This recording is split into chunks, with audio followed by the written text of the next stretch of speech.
Reflexiones sobre los procesos evaluativos, tiempos de alternancia en la escuela. Hola a todos y todas quienes llegan a esta transmisión y este proceso, estas reflexiones que hoy queremos compartir con ustedes. Es una alegría encontrarnos aquí para un espacio más, para pensar y hablar sobre evaluación en una escuela que ha buscado reinventarse. Les habla Jader Serna, magíster en educación por la Universidad de Antioquia y actualmente secretario de educación del municipio de Venecia. Hoy, como les quiero contar, tenemos una invitada para dialogar sobre estos temas, la profesora doctora Carolina Tamayo Osorio, quien es magíster en educación por la Universidad de Antioquia y doctora en educación por la Universidad Estadual de Campinas. Actualmente es profesora en la Universidad de Minas Gerais en Brasil y colaboradora profesora en el programa de posgrados de la Universidad de Antioquia, Facultad de Educación. Juntos vamos a reflexionar sobre el papel de la evaluación en la escuela que estamos viviendo hoy. Los queremos invitar para que reflexionemos sobre qué es lo que realmente está aprendiendo los estudiantes en estas condiciones actuales, cómo tomar en cuenta la diversidad de los y las estudiantes y las diferentes necesidades por las que ellos están pasando. Esto considerando que debemos contemplar que no todos los servicios educativos remotos funcionan de la misma manera en todos los contextos. Profesora Carolina, bienvenida a este espacio de reflexión. Esperamos contar con usted para todos estos procesos en los cuales pensamos y repensamos la evaluación en tiempos de pandemia. Jader, ¿cómo estás? Yo quiero comenzar agradeciendo a todo este programa de formación de profesores, a este programa que nos invita hoy a ti y a mí y a todos los que nos van a ver a través de esta grabación, a pensar sobre procesos de evaluación en la escuela contemporánea. Entonces es una alegría poder estar participando de este espacio para dialogar sobre estos temas que a todos nosotros profesores nos inquietan en nuestro quehacer docente. Pues hoy no podemos habitar la escuela del mismo modo en que siempre lo hemos hecho. Nos encontramos en medio de un sistema de alternancia que nos ha creado nuevas demandas y desafíos. Esto quiere decir que no podemos ir a la escuela que concebíamos hace algún tiempo atrás. Se ha modificado la manera en que concebimos la escuela, en que la escuela funciona, así también se ha modificado la forma en que nosotros vivimos. Las rutinas y rituales a los que estábamos acostumbrados ya no existen de la misma forma en que existían cuando estábamos en la presencialidad. Y entonces en este contexto, y con ello me refiero a una vida escolar en medio de una pandemia, muchos hemos comenzado a defender la idea de que insistir con evaluar para calificar resulta altamente contradictorio en este momento. La evaluación cuantitativa, la que controla, la que mide los saberes solamente para mantener estándares y la idea de un sujeto formado enteramente en función del mercado y no necesariamente para las demandas del mundo contemporáneo, sin duda alguna, hoy no favorece el aprendizaje en ninguna ocasión.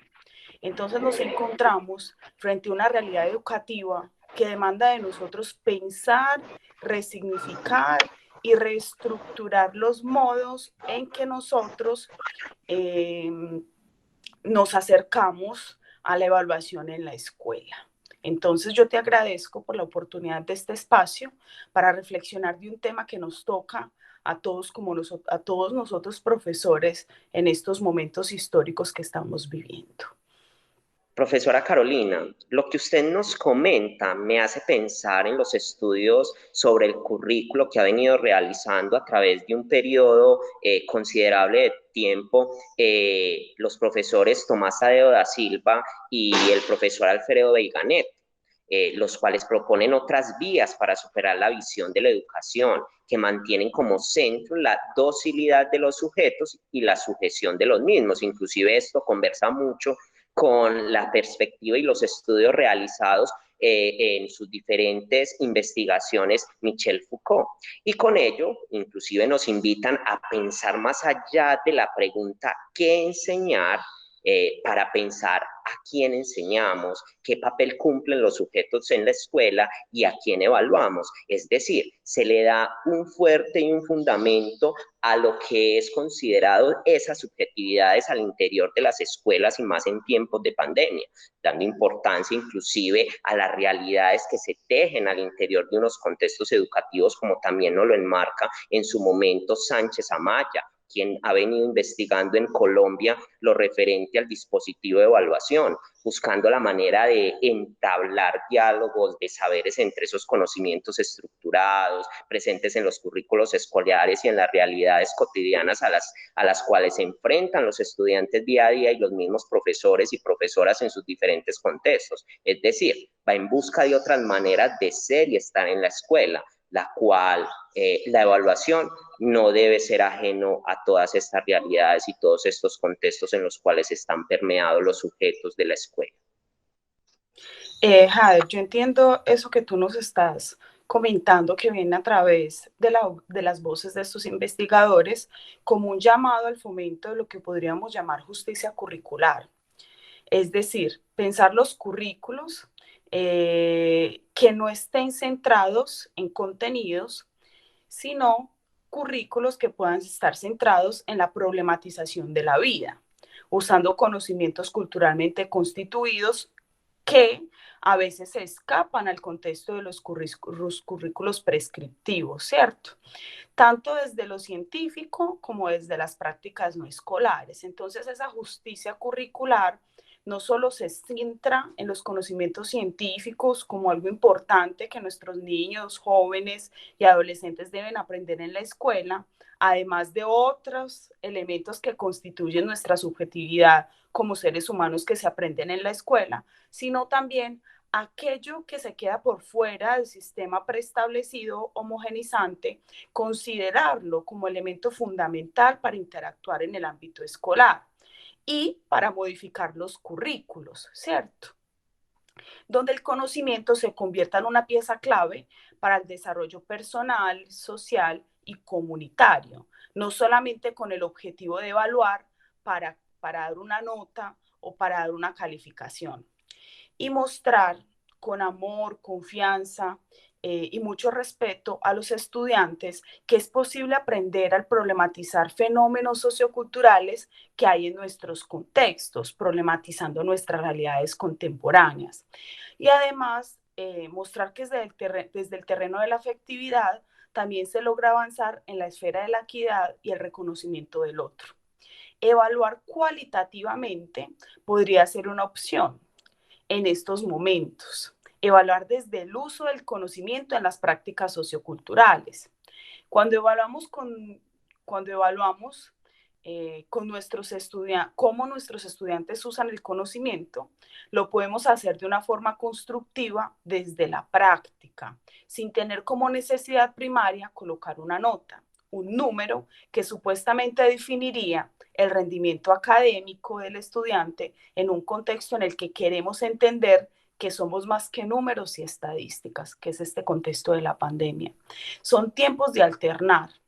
no solo del alternar en la presencia en las escuelas, sino también de cambiar la propia perspectiva en la que miramos a nuestros estudiantes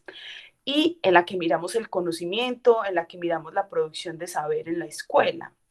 Pensar esperanzadamente que nuestro éxito como educadores reside en la certeza de que nunca nos deja una realidad que es posible cambiar. Entonces, pensar esperanzadamente significa que nosotros podemos cambiar esas realidades, esas certezas que se manifiestan en la escuela. Como diría Paulo Freire, no puedo ser profesor si no percibo cada vez mejor mi práctica. Al no poder ser neutra,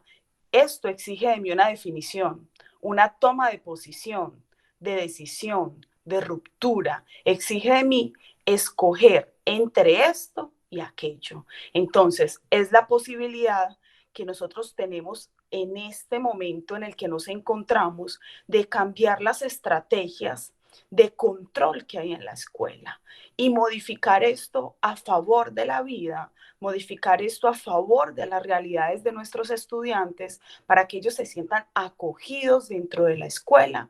inclusive considerando que muchos de ellos están pasando por situaciones y circunstancias extremadamente delicadas de vulneración de sus derechos en cuanto jóvenes, en cuanto niños y en cuanto adolescentes. Profesora Carolina, usted nos está invitando a cambiar nuestra mirada, pues la evaluación ha sido utilizada como una herramienta que en términos de Sánchez Amaya etiqueta, formatea, prescribe, gestiona, conduce, cifra, audita, no solamente los, los no solamente los sujetos individuales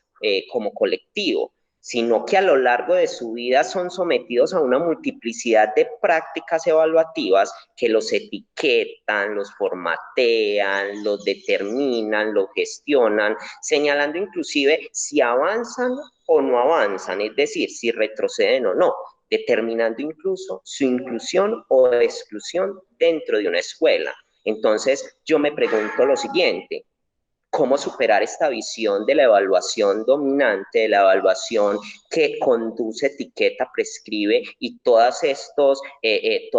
aclaraciones y todas estas descripciones que nos presenta Sánchez Amaya? Bueno, Jader, tú nos colocas frente a una pregunta que hoy nos hacemos no solo en el ámbito de la docencia, sino también en el ámbito de la investigación, y es cómo transformar un modelo que siempre ha sido muy rígido, ¿cierto? Que siempre ha buscado homogenizar, clasificar a los sujetos. Entonces, en primer lugar, nos colocamos frente a la controversia sobre la evaluación en estos tiempos de educación en alternancia.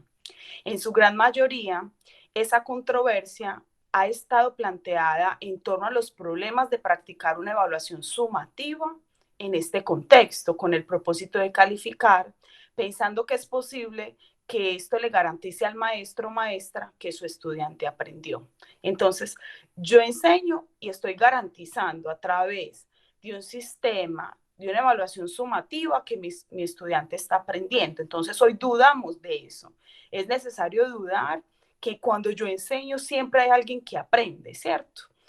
Bueno, estas críticas nos han permitido percibir la importancia de la evaluación formativa, la que resignifica especialmente este entorno de enseñanza y de aprendizaje, teniendo en cuenta los desafíos que nosotros enfrentamos y nuestros estudiantes se enfrentan en ese tránsito entre la presencialidad y la virtualidad, en ese modelo de alternancia en el que nos encontramos, dado que permite al docente realimentar el proceso de enseñanza, introduciendo ajustes a las actividades y adecuaciones necesarias para promover los aprendizajes en este entorno en el que nos encontramos. En la evaluación formativa, el estudiante pone en juego sus saberes, visibiliza sus logros, aprende a conocer sus debilidades y fortalezas y, conociendo sus debilidades y fortalezas, junto con el profesor, con el docente, con la maestra o maestro, juntos los dos van caminando para mejorar esos procesos de aprendizaje y entender que esos conocimientos hacen parte de una construcción social que pueden venir a ayudar en la forma en que nos relacionamos con la sociedad. Profesora Carolina, sin duda alguna, la evaluación sigue siendo el talón de Aquiles de la mayoría de los sistemas educativos del mundo. Aquí en Colombia, pues con el decreto 1075 del 2015, donde se consolida el decreto 1290 del 2009, y pues anterior a este, pues el decreto 0230, donde se reglamenta todo el proceso de evaluación en las instituciones educativas, inclusive se escala a otras esferas donde también se cumple todo el proceso de evaluación. Entonces, pensar en una evaluación formativa significa no solo reestructurar el currículo escolar, pensado en la integración de saberes y en la flexibilidad como valor. La evaluación formativa pasa a ser un eje articulador de las actividades de enseñanza y aprendizaje en todo el proceso educativo. El peso que la evaluación tiene hoy en la formación nos obliga a pensar y a ejecutar a conciencia y con criterio, así como el análisis de nuestro quehacer como profesores y profesoras, y cada evaluación conlleva a una retroalimentación inmediata, a través de la cual se hace posible la inclusión de actividades remediadas o de reforzamiento, es decir, que se evidencie todo este proceso en nuestras instituciones educativas, en sus contextos, en sus realidades. No se evalúa al final del proceso de aprendizaje como es comúnmente verlo en muchas de las esferas y en la reglamentación inclusive. En la medida en que se van realizando las acciones de enseñanza y de aprendizaje, el maestro va supervisando cómo sus estudiantes usan ese saber y va retroalimentando todo el proceso, es decir, se va llevando todo el proceso de una evaluación formativa tiempo a tiempo, paso a paso, en compañía de todos estos sujetos de la evaluación. Bueno, Jair, entonces, para que esto ocurra, es necesario que comencemos a pensar en otros lugares desde donde nos posicionamos como maestros, ¿cierto? El maestro y maestra debe superar la premisa de que el estudiante solo debe ser evaluado después de ser abordado un contenido disciplinar o curricular. De modo que el maestro o maestra debe superar la concepción de que los estudiantes son solo producidos y gestionados por la evaluación, como diría Sánchez Amaya. En este punto nos colocamos frente a un quehacer docente que desterritorializa la evaluación tal y como la conocemos, que considera a sus estudiantes como parte activa de los procesos que se llevan a cabo al interior de la escuela, donde el maestro o maestra cumple con la función de acompañar la transformación de sus estudiantes, cómo ellos van aproximándose y apropiándose de los conocimientos que hay en su entorno, tanto el conocimiento científico como el conocimiento extraescolar. Entonces, nuestra invitación, o la invitación pues que yo hago a través de este espacio, es a que nos cuestionemos sobre la concepción de evaluación que nosotros tenemos como profesores, en la que se espera que el estudiante conteste de forma rutinaria, gradual, memorialística, mecánica y en unísono lo que está en el texto guía o lo que él copió en clase. Y además se espera que todos respondan de la misma forma. Al contrario, nos comprometeríamos con una acción docente que va más allá del calificar, de generar exámenes y utilizar la evaluación como un termómetro o medio sancionador, buscando integrar las realidades con los contenidos curriculares y que nuestros estudiantes se sientan partícipes de la construcción del conocimiento, buscando contribuir desde sus propias realidades y resistencias. Aquí emerge entonces otra tensión, que es la tensión con las pruebas estandarizadas. Nosotros como profesores deberíamos en esta perspectiva de la evaluación formativa comenzar a cuestionarnos, ¿cierto? Si estamos educando para responder a pruebas estandarizadas, homogéneas, como las pruebas Saber, las pruebas PISA, las pruebas ECAES, o si estamos formando sujetos que consigan comprender el mundo, posicionarse críticamente en el mundo y al posicionarnos críticamente en el mundo y apropiarnos de los conocimientos científicos y los conocimientos extraescolares, nuestros estudiantes serán capaces también de responder a esas pruebas, pero mirarán la prueba con otra mirada, tendrán otra forma de relacionarse con esa prueba, porque esa prueba pasará a ser entendida como un elemento más del proceso formativo y no como algo que determina su subjetividad, como algo que determina su futuro y su esencia. Profesora Carolina, entonces la invitación que usted nos hace nos llevaría incluso a ver la evaluación y a posibilitar que la evaluación inicie a transformarse en algo que sea realizado en conjunto, teniendo presente los contextos, los sujetos, las realidades, las experiencias, las voces de todos estos sujetos y los saberes que allí están permeados dentro de estos contextos y estas realidades, porque evaluar también es, en términos de Martínez, Serna y Arrubla, ver y mostrar procesos escolares más allá de lo que estamos acostumbrados. Es salir de esas zonas de confort y mostrar otras formas de vivir y convivir con la evaluación, ¿cierto? No solamente estando alejado del número, porque sabemos de que una u otra forma esto es un sistema educativo, pero sí mostrando otras formas de ser y estar en la misma escuela con la evaluación. Es construir, deconstruir, transformar, reflexionar, socializar, liderar, dialogar, criticar y seducir las experiencias que hacen parte de los procesos de enseñanza y aprendizaje. Es movilizar los cuerpos que están inmersos dentro de la escuela. En palabras de Pablo Freire, es el compromiso con la humanización del hombre, que implica en una responsabilidad histórica, no puede realizarse a través de la palabra ni de ninguna otra forma de fuga del mundo, de la realidad concreta, donde se encuentran los hombres concretos. El compromiso propio de la existencia humana solo existe en la interacción con la realidad, de cuyas aguas los hombres verdaderamente comprometidos quedan mojados,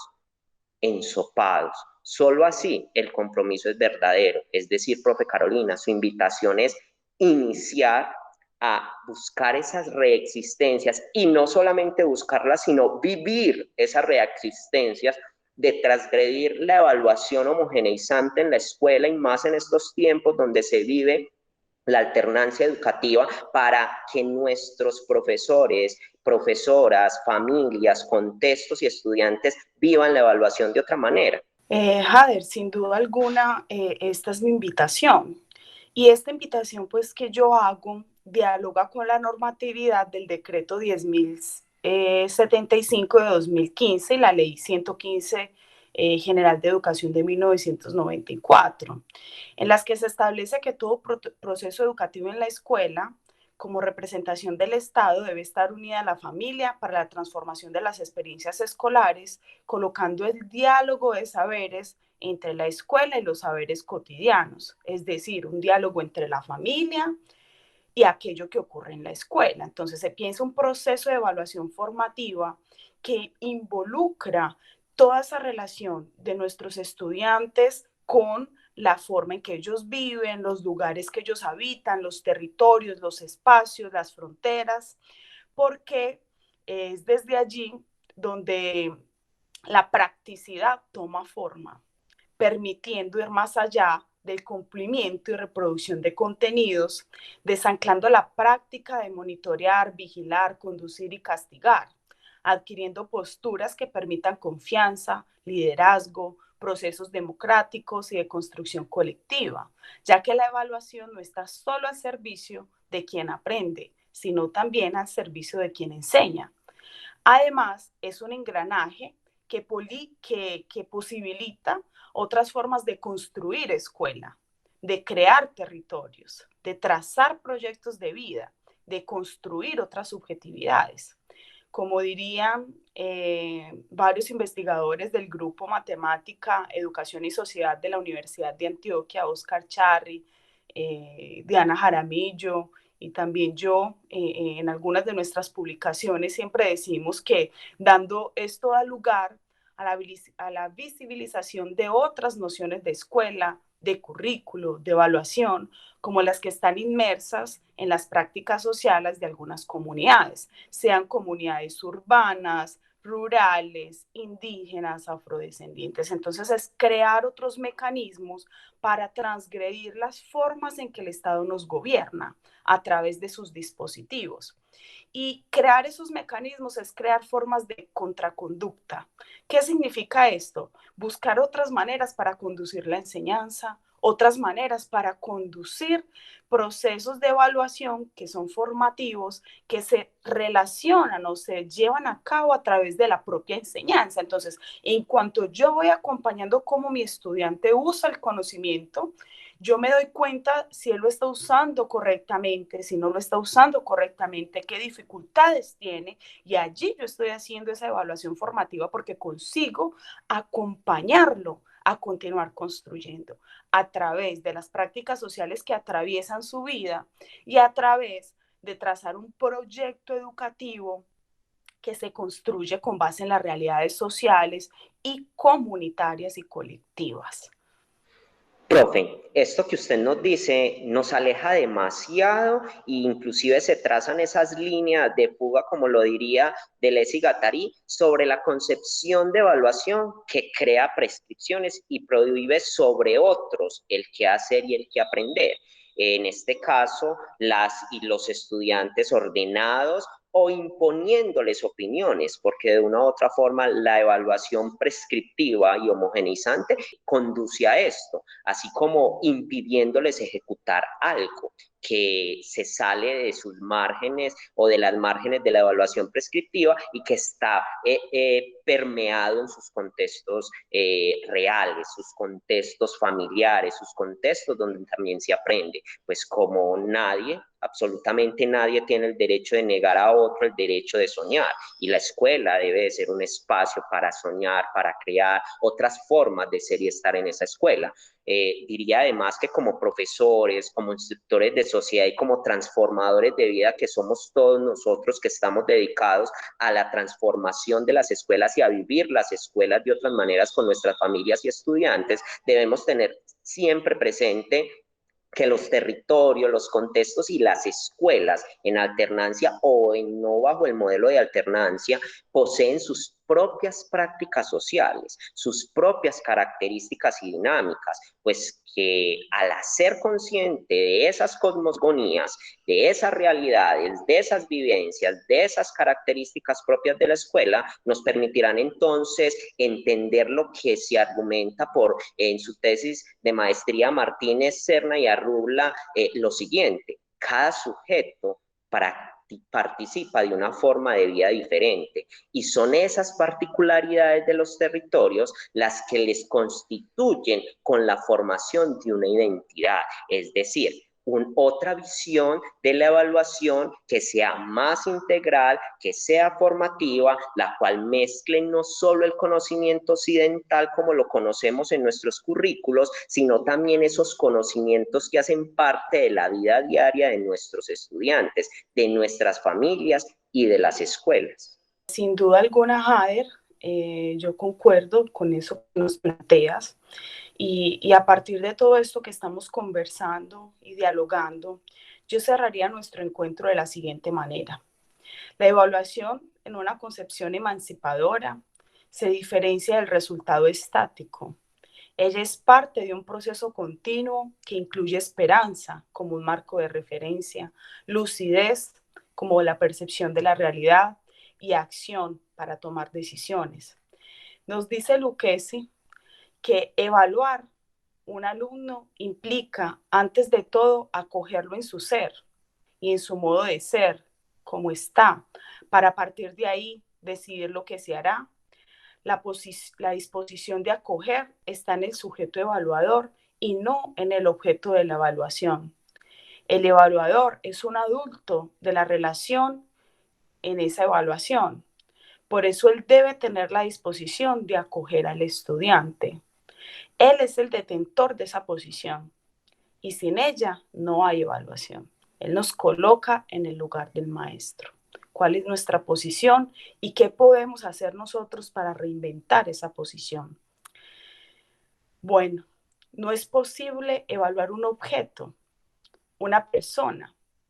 una acción, caso ella sea retrasada o excluida desde el inicio o mismo cursada previamente. ¿Qué más se puede hacer con un objeto de acción o persona que fueron rechazados desde el comienzo? Nada, seguramente. Pensar en la evaluación formativa, entonces, significa acercarnos a las historias, creencias, experiencias, saberes, prácticas cotidianas de las comunidades, de nuestros estudiantes, de sus barrios, de sus familias, lo que nos permite transformar la concepción estandarizada que puede tenerse sobre la evaluación y que hemos mantenido durante mucho tiempo, buscando otras maneras de explorarla y llevarla ante los procesos de enseñanza-aprendizaje. donde se respeten las formas de vida y el pensamiento que por mucho tiempo se han construido en dichos espacios y han establecido relaciones entre los contextos, los sujetos, los conocimientos, los currículos educativos, las escuelas, familias y las políticas públicas. Pues, profesora Carolina, no queda más que agradecerle por sus reflexiones, por traernos a colación todos estos fenómenos y estas invitaciones para que en tiempos de alternancia educativa y fuera de ella pensemos y repensemos todos esos procesos evaluativos, cómo reinventarla dentro de nuestros espacios, dentro de nuestras realidades y cómo ir en busca de todas esas líneas de fuga para irlas no solamente encontrando, sino viviéndolas, transformándolas y reinventándolas. Muchas gracias, profesora Carolina. Muchas gracias a ti, Jader, a la Universidad de Antioquia, por la posibilidad de participar de este espacio de diálogo, de construcción de conocimiento, en el que nosotros como profesores nos cuestionamos ese lugar en el que estamos, nos cuestionamos nuestro ejercicio docente y cuestionamos las prácticas evaluativas que hemos ejercido durante mucho tiempo, que parecen que a pesar del tiempo no cambian, pero tenemos oportunidad de cambiarlas. Hemos encontrado otros caminos a través de la evaluación formativa, a través de una concepción de educación que busca problematizar como eje articulador la vida. Una educación que se articula a los problemas contemporáneos. Muchísimas gracias por este espacio y espero que haya sido de mucha contribución y de mucha riqueza para todos y todas las personas que nos están escuchando.